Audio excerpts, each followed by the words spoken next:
I have something to say. It's better to zombie takeout than fade away.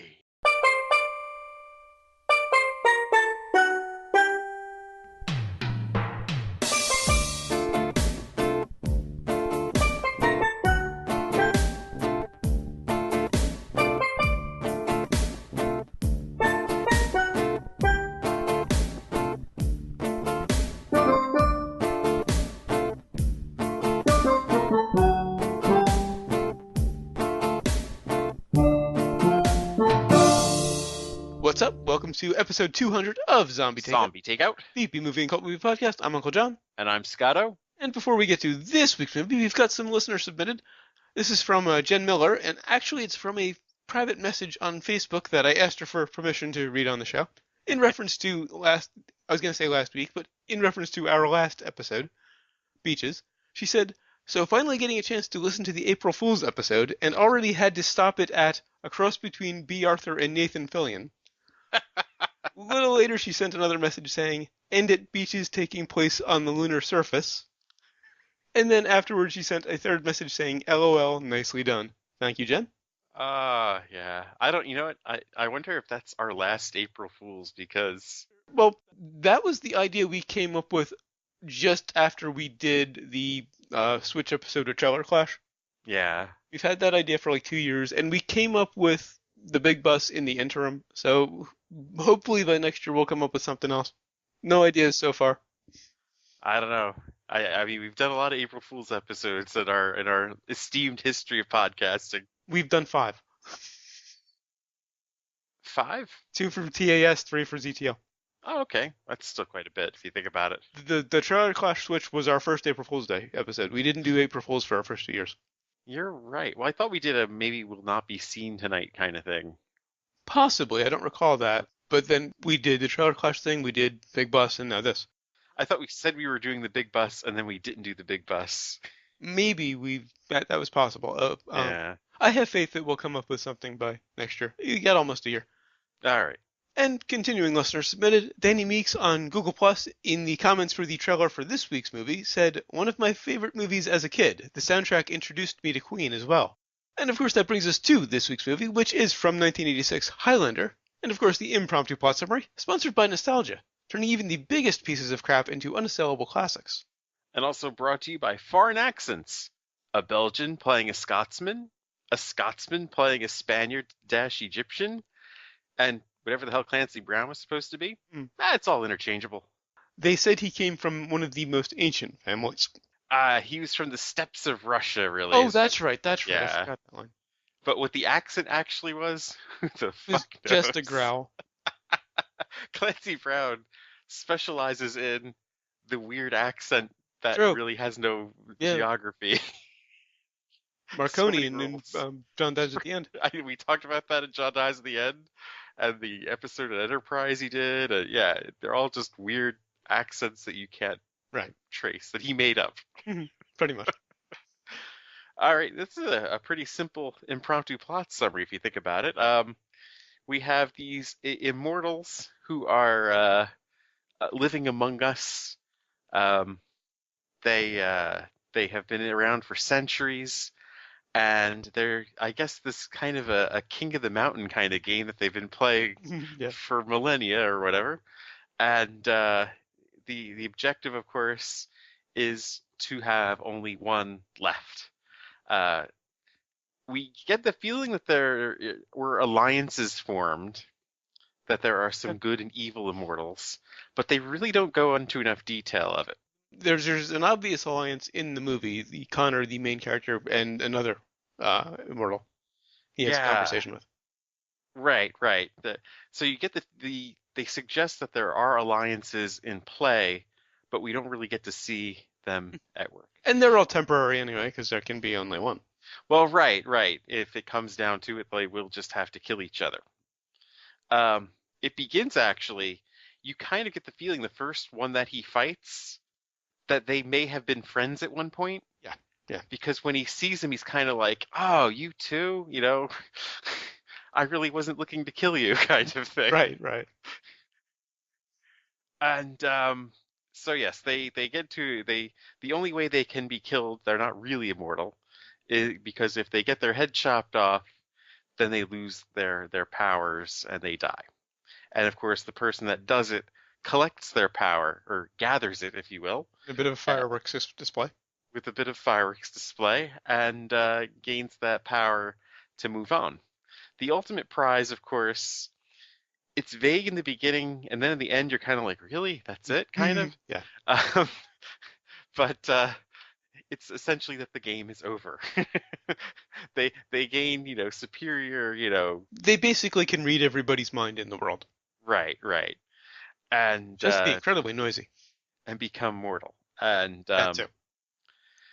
so what we have here, we follow the story of the Highlander, the Belgian who's born in the Highlands, and he finds out that he's one of them the hard way, and they believe he's a witch, drive them out of their village.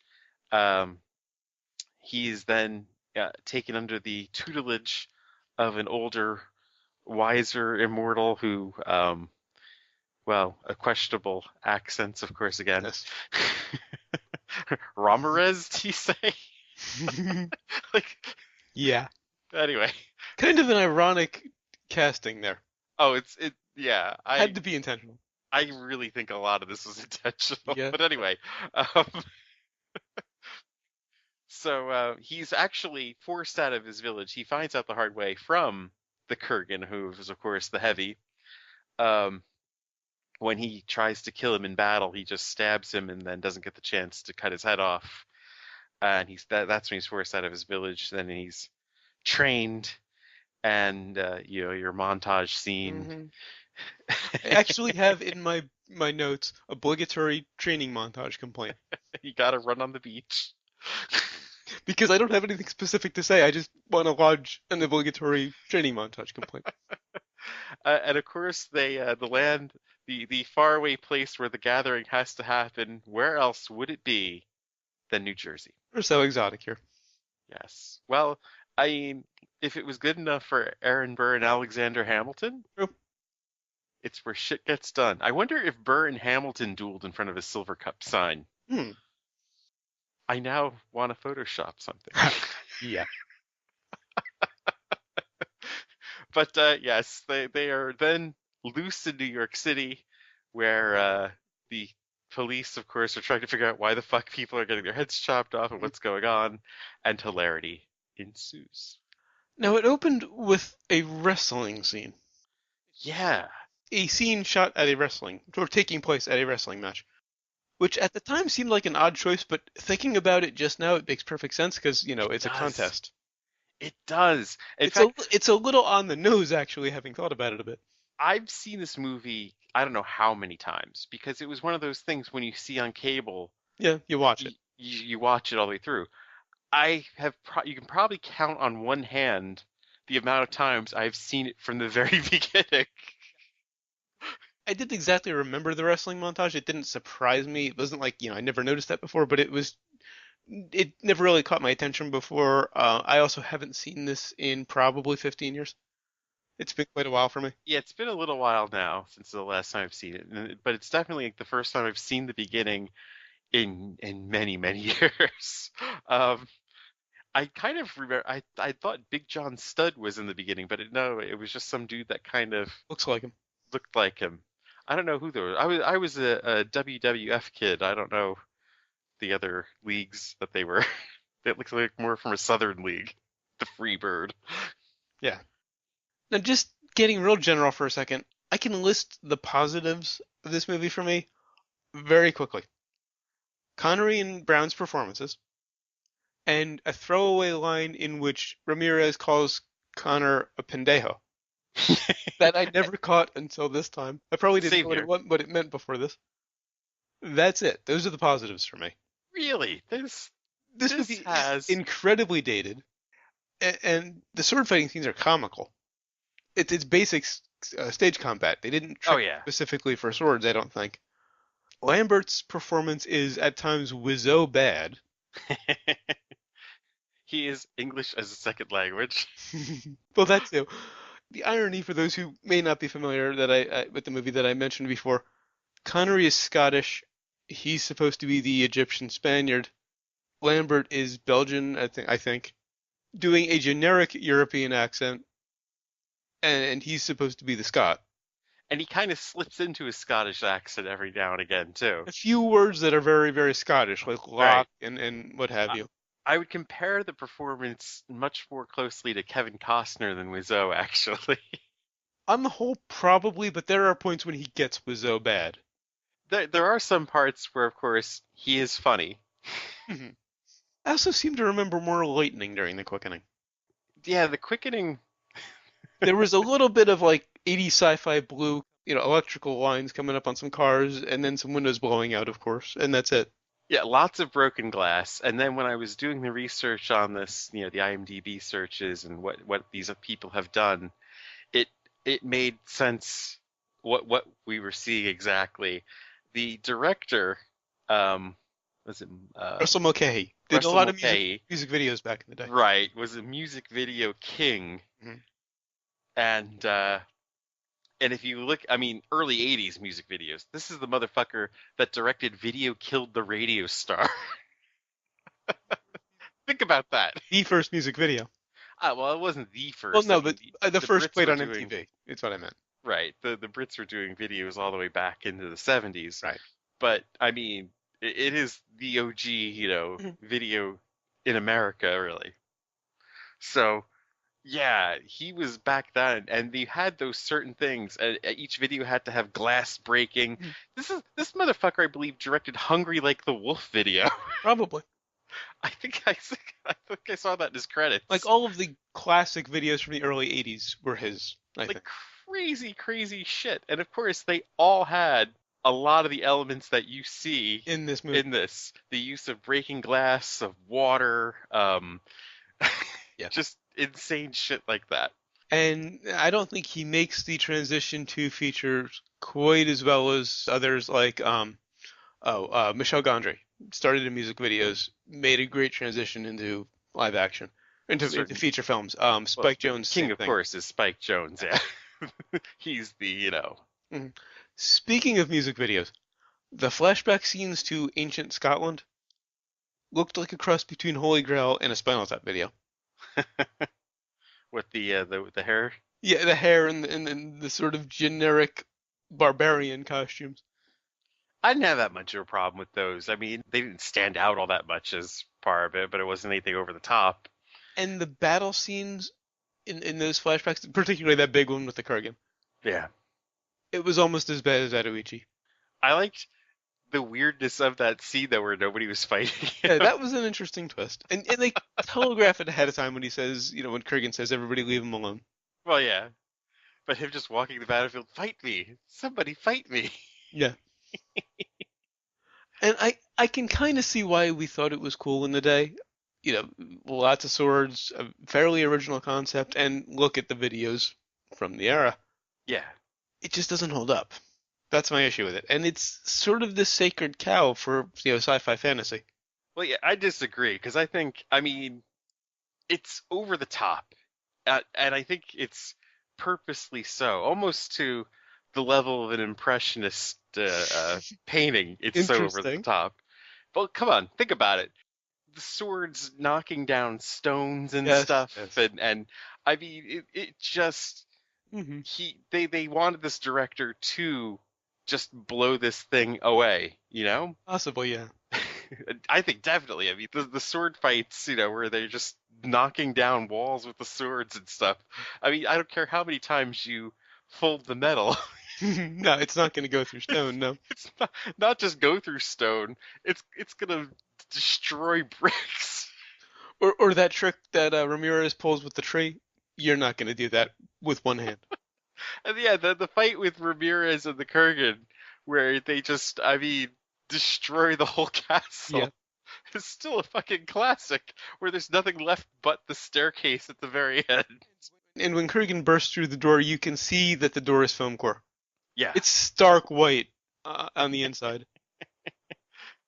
but what I love most about this, more than anything, and maybe, what's changed my opinion from watching this, because I think when we talked about in the news about them remaking this. I was like, you can't do that. Yeah. Now I'm very intrigued about a remake of this if it should be directed in the right hands. Mm. You could go in a couple directions on it, but anyway, I have something for that later. you're right. Well, obviously we'll get to that later. But the script, the story itself, and what blew me away was when I researched it. He wrote this while he was still in film school. Yeah. It was inspired by a trip to Scotland and seeing a suit of armor and wondering, what if this guy was still alive. Also inspired by Ridley Scott's '77 film The Duelists. Okay. Not familiar with The Duelists. I don't know what that had to do with it. I vaguely, yeah, I think, right. But But anyway, speaking of the over the top nature, in the scene following Connor beheading the Kurgan, spoilers for those who haven't seen it, Mulcahy had originally envisioned an animated dragon with the Kurgan's battle helmet emerging from his decapitated body and challenging Connor again. Only after Connor had defeated the dragon would he have received the final quickening and subsequent prize. This idea was eventually cut only due to budgetary constraints. well, yeah, this does not come off as a low budget movie. I mean, some people were talking about how, oh, it's low budget. Not for the time, not at all. I mean, they say it cost 16 million, the estimate, but I seriously think it costs more than that. I mean, let alone you had Sean fucking Connery in your movie. Right. And Queen doing the soundtrack.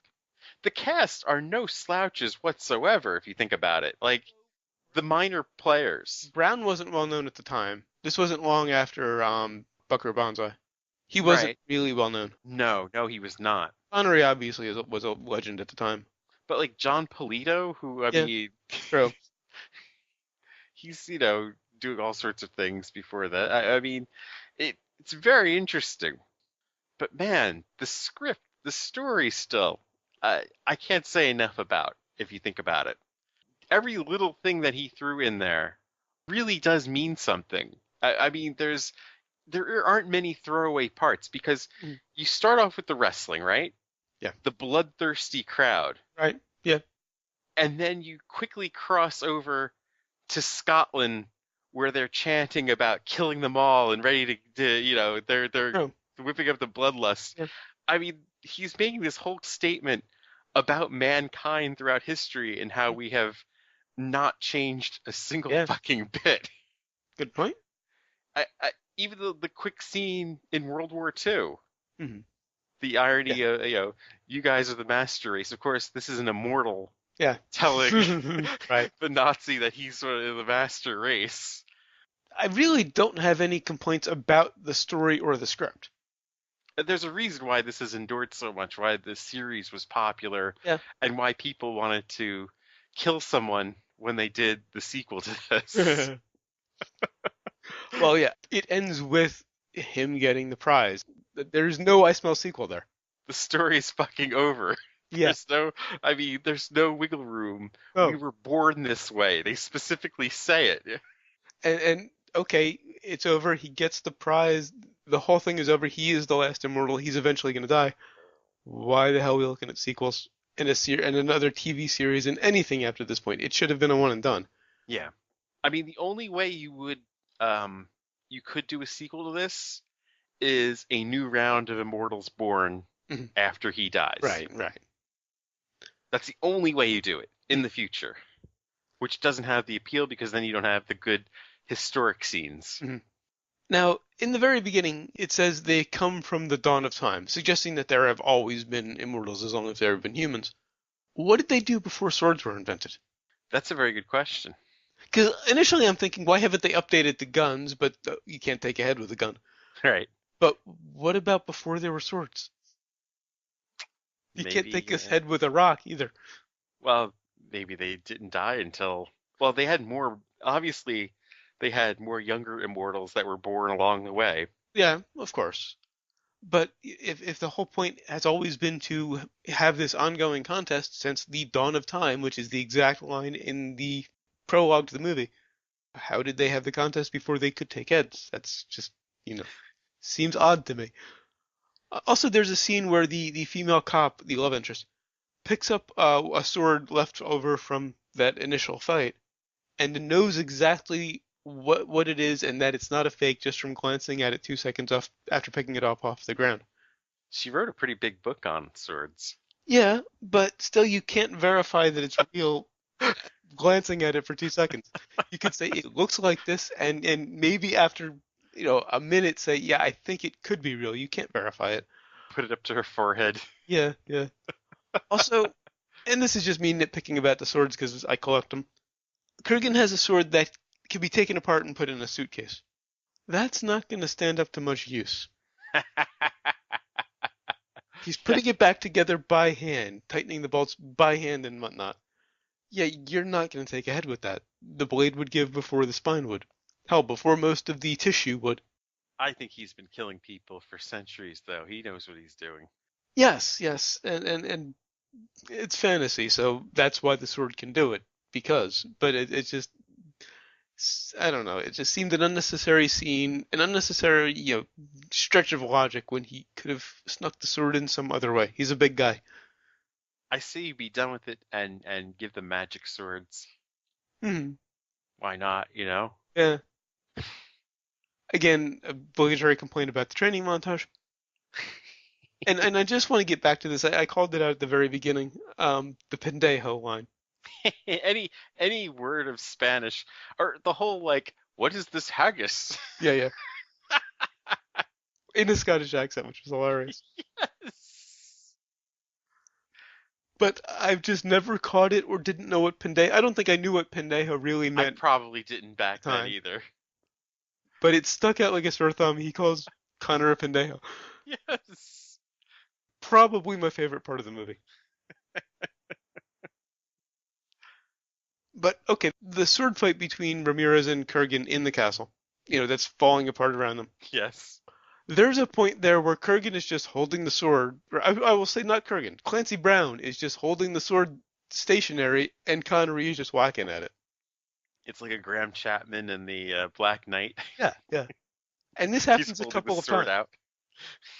You would think for a movie with I would agree, a very high budget for the time, that has so much sword fighting in, they would hire somebody who knows sword fighting and can choreograph something interesting. This is after Star Wars. You can't get away with basic stage combat. Well, if you think about it, though, they didn't really care that much about stage combat or, actual combat in movies until much later on, I would say. Possibly, yeah. Because, think of the original trilogy sword fights and how... This is true. Yeah, you really didn't get... Well, no, I think in Jedi, there was some good choreography. Even there Empire. Was. The only one that had bad choreography was New Hope. With... poor Alec Guinness. Prowse and Alec Guinness, yeah. And I think... And poor Prowse having to move in that fucking suit. I think that was the issue, because Guinness was trying. It would been funny to place bets on that. Okay, who wins? Old man Alec or the dude in the ridiculous suit that he can't see or move in? Right. But the other two had some decent fighting, and they were way before this. So, but if you also notice, they were only a couple scenes in the whole movie. Right. They were very small parts where they actually used sword fighting, and that's why, because it's not an easy thing to pull off. Right. Yeah. They were relatively short scenes, and again, I'm kind of, I won't say an expert, but I know my stuff. And when I can say that's basic stage combat and it looks cheesy because it's not even being done well, when the movie revolved around an eternal sword fight, yes, it was not a good choice. More on sword fighting and less on the special effects, which were equally cheesy, and the stunts. Well, the special effects were just I don't know why they had to be so over the top. That was clearly the intention, though. That's why they had to be so over the top. Russell Mulcahy. Things just blasting and lightning and okay, rolling back to that first one in the garage after the wrestling match. Yeah. Connor's opponent cartwheeling away. Oh yeah, that was ridiculous. He's doing these flips. I'm like, why is he doing that? Apparently, it's faster than running for some reason. I don't know. They had a gymnast on set that day. Yeah, they hired a gymnast for that scene. They didn't hire a fight choreographer. Because I guarantee you, most of those moves they were using with the swords were things they learned in acting classes. They Oh, choreographed definitely. themselves. Yeah. There was no fight choreographer on this movie, Yeah. but they had a fill-in gymnast to do that flip for no apparent reason. Continuing with the nitpicking. Final scene. Kurgan has Connor on the ground. He's about to take the head. The love interest female cop runs in, hits him with a pipe. Obviously, he's Kurgan. It does nothing. He turns his back on Connor, who is perfectly conscious and relatively healthy, to scare the woman, and then Connor gets the upper hand on him. Why wouldn't you just push her out of the way and continue with the attack and finish him? Well, that leads to the main problem I have with the whole story. Why didn't the Kurgan get him at so many points? Yeah. You know? I mean, He flat out said he'll be outside at the church, basically daring Kurgan to come after him. and for Kurgan some decides reason, not to. Kurgan decides not to. You could take it all the way back to Scotland. He gets taken away by like a bunch of soldiers. Why doesn't he come back and look for him when he's wounded? You know? Why couldn't he take on the village? He's the Kurgan. Right. Um, why does he? Well, I'm not sure where Connor was when he fights Ramirez. But yeah, why doesn't he wait for Connor to come back to the castle and get him then? Yeah. Why? And why does it take centuries for them to finally meet and finally get to each other? Hmm. I would have rather had another bad immortal Hmm. in the beginning to have, confronted Connor Right. and then do battle and then the Kurgan, they meet in New York City. Hmm.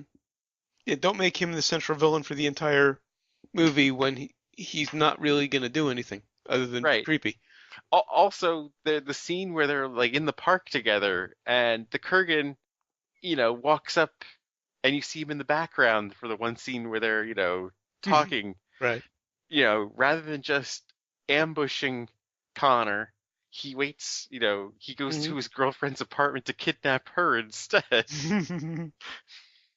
Kurgan is kind of the typical cheesy villain. I mean, I think he may actually monologue at one point.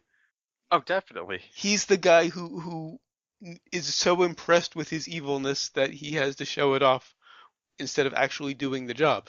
It's the line, I think I've referenced it on this show before. I quote it Scott all the Evil. time. Yep. I've got a gun in my room. I'll go get it. We'll kill him together. But damn it, Clancy Brown. This is one of the best Oh, villains yeah. ever. It's a brilliant performance. I mean, Clancy Brown is one of those actors who, for me, can do no wrong. And Connery, he's Connery, but he's still damn fun to watch. They have a lot of fun just Mhm. mugging their way through this. It Right. feels like, Yeah, yeah. and the Def Leppard line. So horrible. That has to be the weirdest scene of the movie, I think, Yeah, yeah. where they're in the church, and that's a nice touch where they can't fight on holy ground for some reason, just to have that odd thing thrown in there. It allows them to set up a scene where they can interact without having to fight. Exactly, And exactly. you need rules. Yeah, And I don't mean you need rules in actual life. I mean in stories, when you have magic, you need rules for it. yeah. So, yeah, they're meeting in this church, and they can't fight there, but apparently you can be a real asshole when you Yeah. come in. Incidentally, the church scene involving Kurgan was filmed at night with the permission of the priests in charge. Still, Brown's lines were ad-libbed and were reportedly considered so sacrilegious that the priests off camera were making the signs of the cross as he said them. That's great. That's why the scene was so fucking weird. Mm. That explains a lot. They really were freaked out by him. Yeah.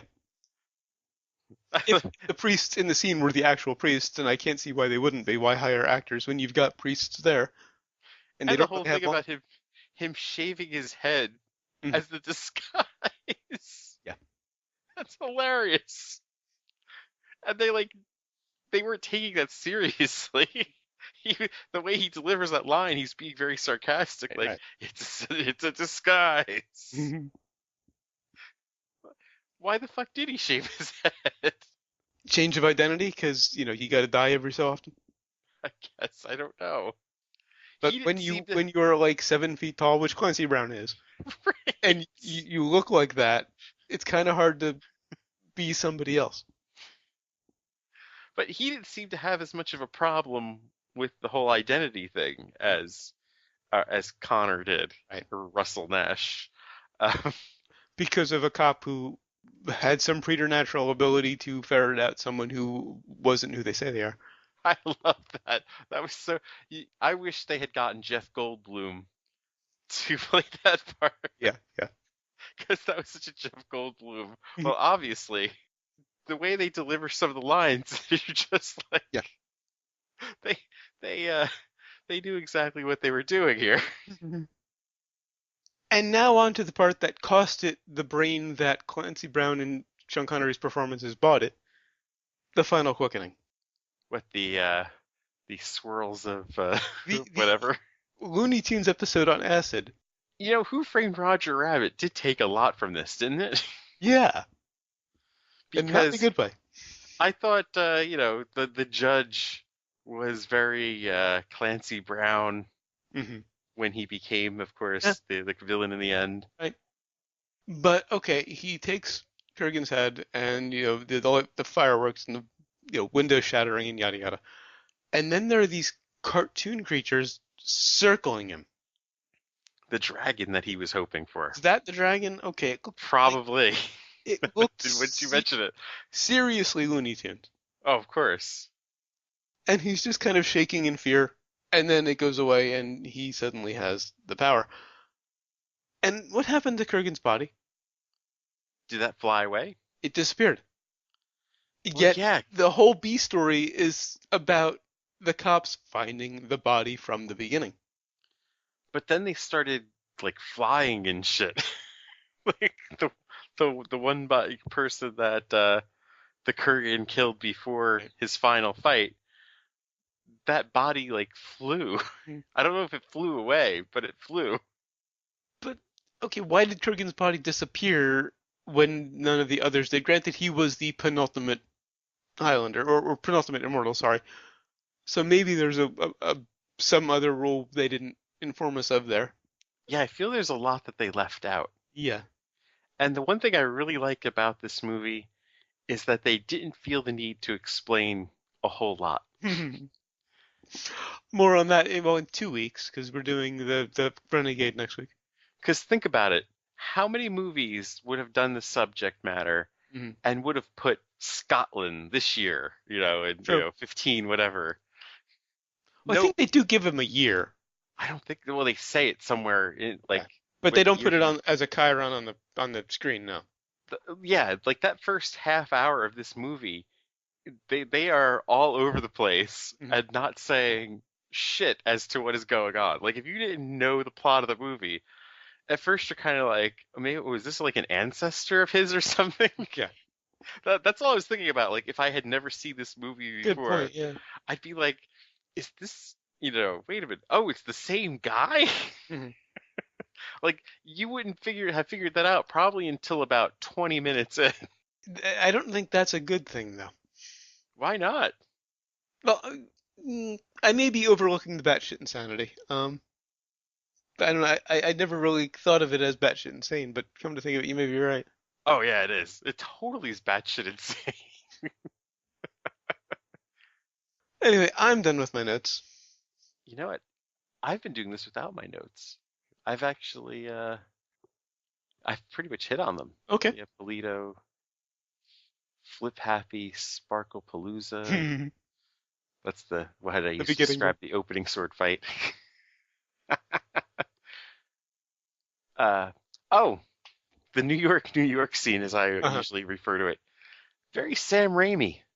Yes, actually, you're right. Kurgan steals a car and joyrides with this old woman with one of the worst covers I've ever heard. All due respect to Queen, that was horrible. I've always wanted to find that. But yeah, that was very Raimi. And I loved how, okay, he pulls out initially and the old woman's screaming, turns a corner, it's a jump cut, and then there's very obvious stunt woman hanging onto the front of the Oh car. yeah, with the dress over the head, so you Yeah. can't see that it's a Hmm. it's a dude. Well, it could have been a woman, but still, It was most likely a dude. probably.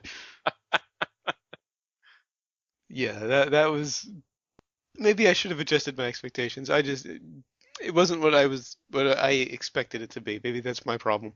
But the scene where he's driving and he's like going on the sidewalk and they're running people over and just the camera shot and it it was almost Raimi before Raimi, really. Well, when was Evil Dead?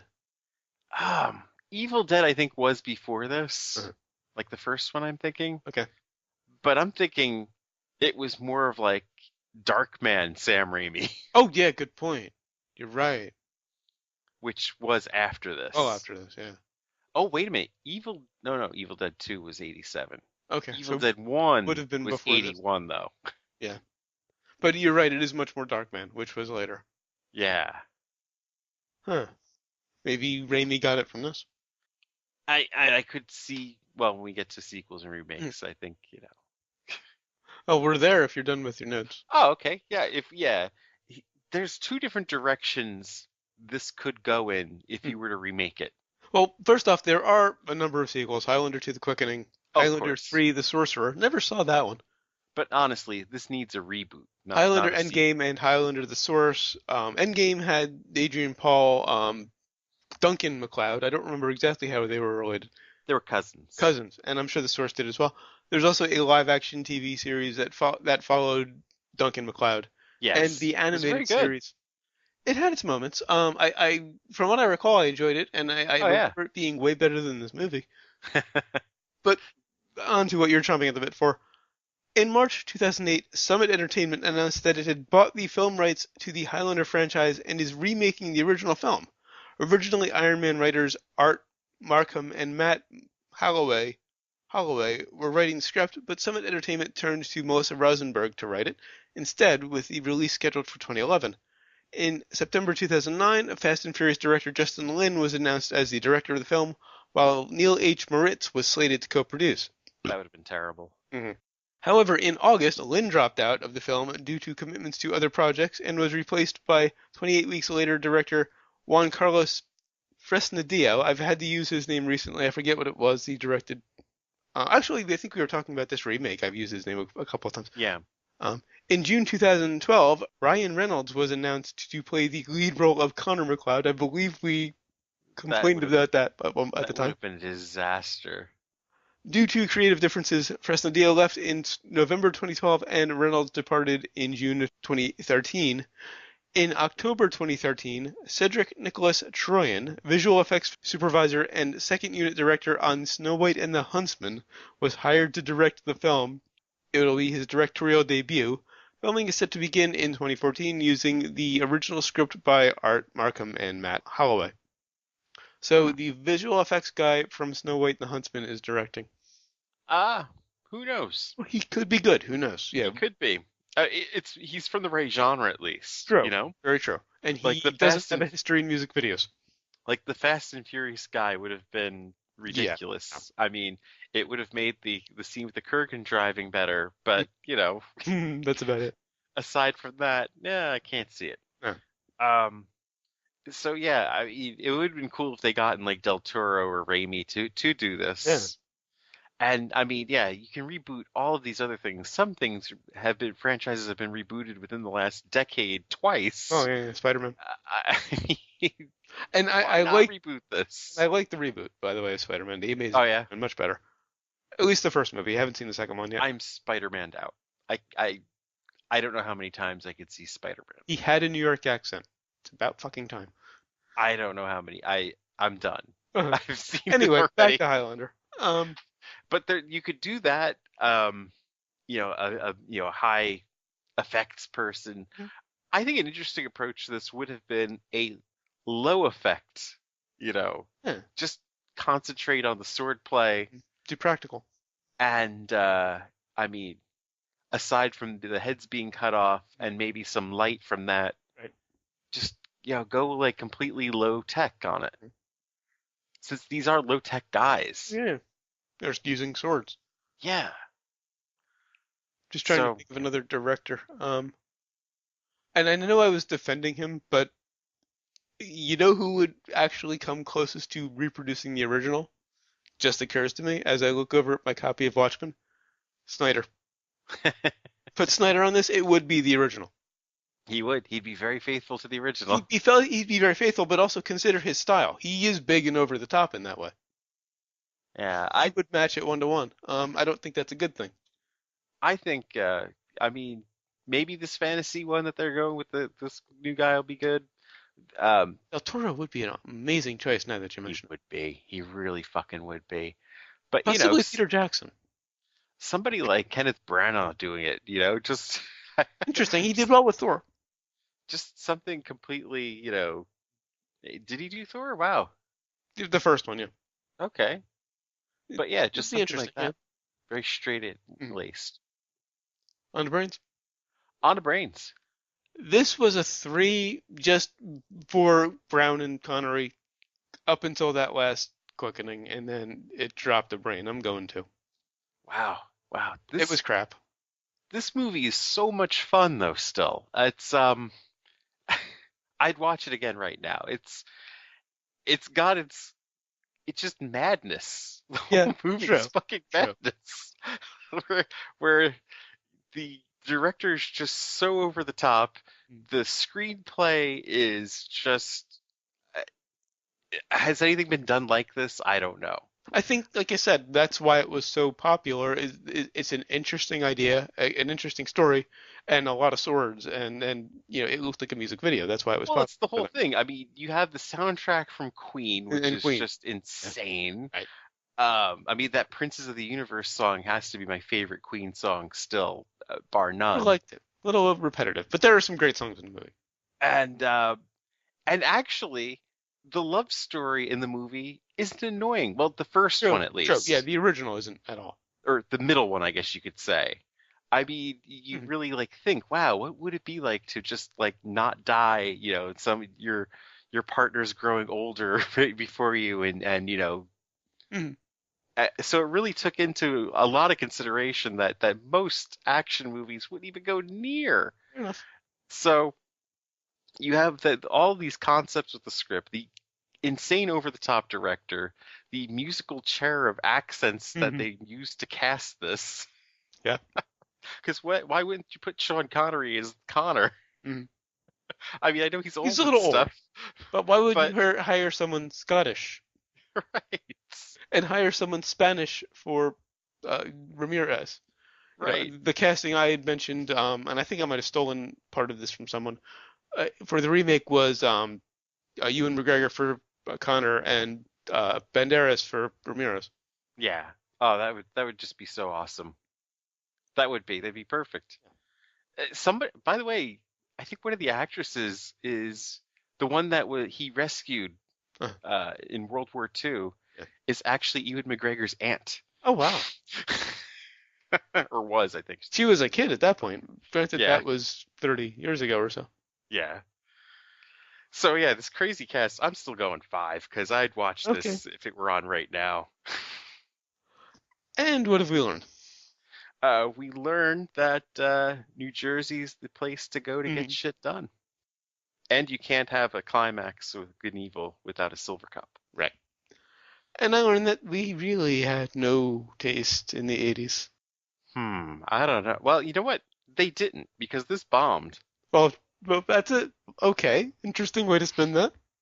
But did it bomb?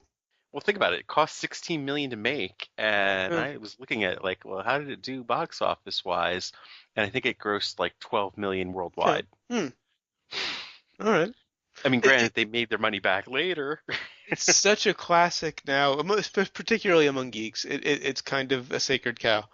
I'm one of the few people that saw this in the theater when it was first out. Oh, I mean, me oh and my wow. buddies, Mm. of course, I mean, swords in a movie were Ah, like first in line. I just tend to think that because of how big it is now, particularly among the geeks, that it was popular at the time, but I guess not. Yeah, it's IMDb saying 12.8 worldwide. actually, come to think of it, it kind of had a renaissance in the 80s.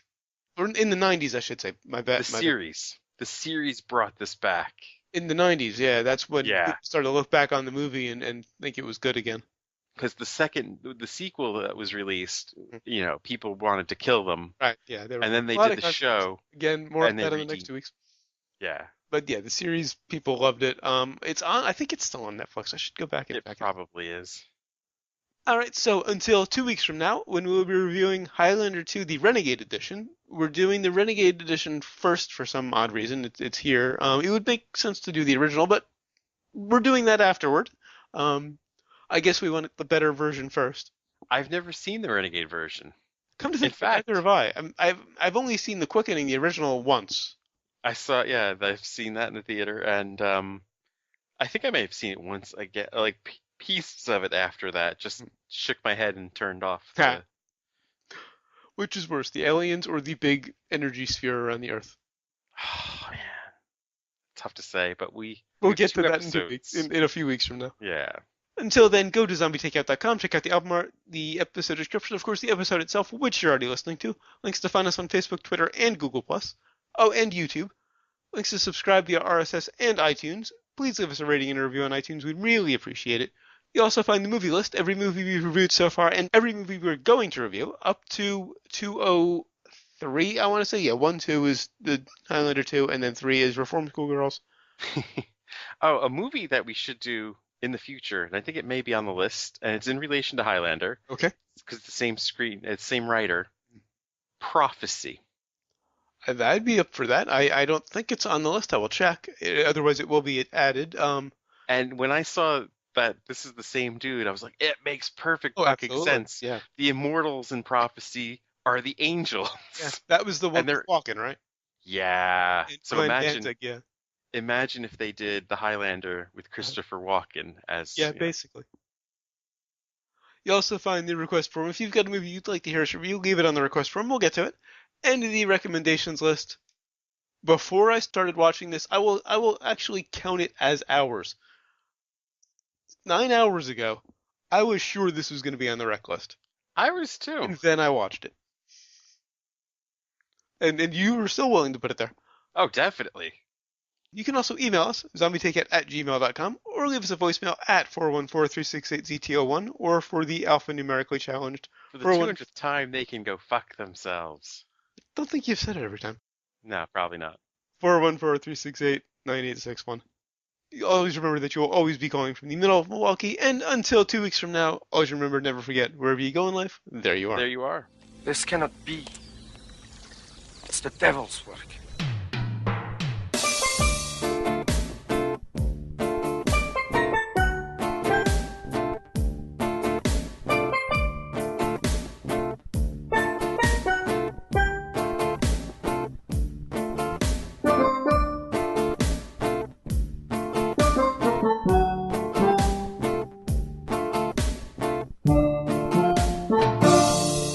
Fuck it.